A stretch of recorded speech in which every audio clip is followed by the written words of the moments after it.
The forest was black and silent. A little way into it they reached a fork in the path, and Harry, Hermione, and Hagrid took the left path, while Malfoy, Neville, and Fang took the right. They walked in silence, their eyes on the ground. Every now and then a ray of moonlight through the branches above lit a spot of silver-blue blood on the fallen leaves. Harry saw that Hagrid looked very worried. Could a werewolf be killing the unicorns? Harry asked. Not fast enough, said Hagrid. It's not easy to catch a unicorn. They're powerful magic creatures. I never knew one to be hurt before. They walked past a mossy tree stump. Harry could hear running water. There must be a stream somewhere close by. There were still spots of unicorn blood here and there along the winding path. You all right, Hermione? Hagrid whispered. Don't worry. It can't have gone far if it's this badly hurt. And then we'll be able to get behind that tree. Hagrid seized Harry and Hermione and hoisted them off the path behind a towering oak. He pulled out an arrow and fitted it into his crossbow, raising it, ready to fire. The three of them listened. Something was slithering over dead leaves nearby. It sounded like a cloak trailing along the ground. Hagrid was squinting up at the dark path, but after a few seconds, the sound faded away. I knew it, he murmured. There's something in here that shouldn't be. A werewolf? Harry suggested. That wasn't no werewolf, and it wasn't no unicorn neither, said Hagrid grimly. Right, follow me, but careful now. They walked more slowly, ears straining for the faintest sound. Suddenly, in a clearing ahead, something definitely moved. Who's there? Hagrid called. Show yourself. I'm armed. And into the clearing came, was it a man or a horse? To the waist a man with red hair and beard, but below that was a horse's gleaming chestnut body, with a long reddish tail. Harry and Hermione's jaws dropped. Oh, it's you, Ronan, said Hagrid in relief. How are you? He walked forward and shook the centaur's hand. Good evening to you, Hagrid, said Ronan. He had a deep, sorrowful voice. Were you going to shoot me? Can't be too careful, Ronan, said Hagrid, patting his crossbow. There's something bad loose in this forest. This is Harry Potter and Hermione Granger, by the way. Students up at the school. And this is Ronan, you two. He's a centaur. We'd noticed, said Hermione faintly. Good evening, said Ronan. Students, are you? And do you learn much up at the school? A bit, said Hermione timidly. A bit. Well, that's something, Ronan sighed. He flung back his head and stared at the sky. Mars is bright tonight. Yeah, said Hagrid, glancing up too. Listen, I'm glad we've run into you, Ronan, because there's a unicorn been hurt. You seen anything? Ronan didn't answer immediately.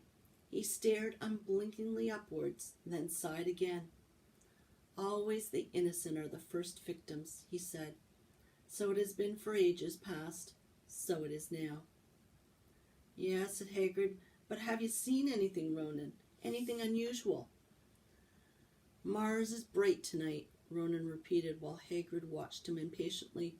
Unusually bright. Yeah, but I was meaning anything unusual a bit nearer home, said Hagrid. So you haven't noticed anything strange? Yet again, Ronan took a while to answer. At last he said, The forest hides many secrets. A movement in the trees behind Ronan made Hagrid raise his bow again, but it was only a second centaur, black-haired and bodied and wilder-looking than Ronan. Hello, Bane, said Hagrid. All right? Good evening, Hagrid. I hope you're well. Well enough. Look, I've just been asking Ronan. You seeing anything odd in here lately? Only there's a unicorn been injured. Would you know anything about it? Bane walked over to stand next to Ronan. He looked skywards. "Mars is bright tonight," he said simply. "We've heard," said Hagrid grumpily. "Well, if either of you do see anything, let me know, won't you? We'll be off then." Harry and Hermione followed him out of the clearing, staring over their shoulders at Ronan and Bane until the trees blocked their view. "Never," said Hagrid irritably, "try and get a straight answer out of a centaur. Ruddy stargazers, not interested in anything closer than the moon." "Are there many of them in here?" asked Hermione. "Oh, a fair few. Keep themselves to themselves mostly, but they're good enough about turning up if I ever want a word.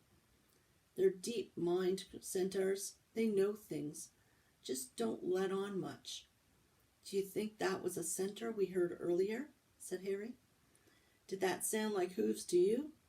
Now, if you ask me, that was what's been killing the unicorns. Never heard anything like it before." They walked on through the dense, dark trees.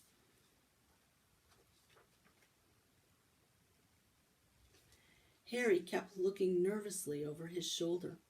He had the nasty feeling they were being watched. He was very glad that they had Hagrid and his crossbow with them. They had just passed a bend in the path when Hermione grabbed Hagrid's arm. "Hagrid, look! Red sparks! The others are in trouble." "You two wait here," Hagrid shouted. "Stay on the path. I'll come back for you." They heard him crashing through the undergrowth and stood looking at each other, very scared, until they couldn't hear anything but the rustling of leaves around them. "You don't think they've been hurt, do you?" I don't care if Malfoy has, but if something's got Neville, it's our fault he's here in the first place." The minutes dragged by. Their ears seemed sharper than usual. Harry's seemed to be picking up every sigh of the wind, every cracking twig. What was going on? Where were the others? At last a great crunching noise announced Hagrid's return. Malfoy, Neville, and Fang were with him. Hagrid was fuming. Malfoy, it seemed, had sneaked up behind Neville and grabbed him for a joke. Neville had panicked and set up the sparks. "We'll be lucky to catch anything now with the racket you two were making." "Right, we're changing groups. Neville, you stay with me and Hermione. Harry, you go with Fang and this idiot." "I'm sorry," Hagrid added, "but he'll have a harder time frightening you, and we gotta get this done." So Harry set off into the heart of the forest with Malfoy and Fang.